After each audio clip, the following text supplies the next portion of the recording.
อันกำเนิดเรากำเนิดคณะกรรมการเนี่ยเราให้เนี่ยบุญอยากกินดิอาจารย์สายผู้ล้มผมได้ว่าบุญยากการเราได้พูดได้หอยเลยเรา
ฟังเลยโบเห็นนะนะ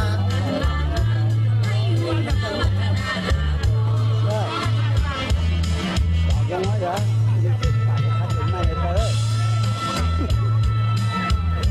แก้วย้ายหนังอ่อนนี่เราเอาโบเห็นนะ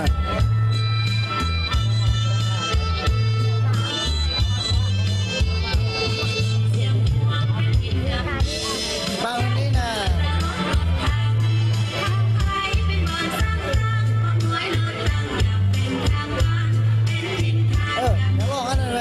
กรรมการโบเห็นเลยพูดจิ้วคะแนนเลย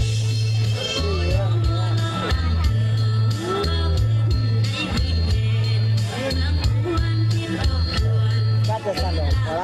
เรื่องว่าโอ้ยเยอะจ้าต้องลั่งหัวจะไปนั่งได้น้ำได้แต่จัดน้ำจัดโอ้จะมาตื่นเลยไปหาเจ้าเข้าก็ไปยืนกันบ้าเดี๋ยวจะป้องกันจัด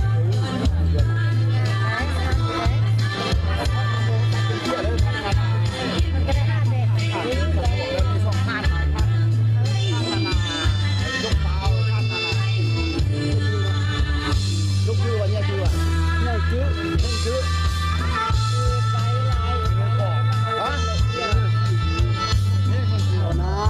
ผมไม่ได้เที่ยวอันนี้บอลบาสเทิร์น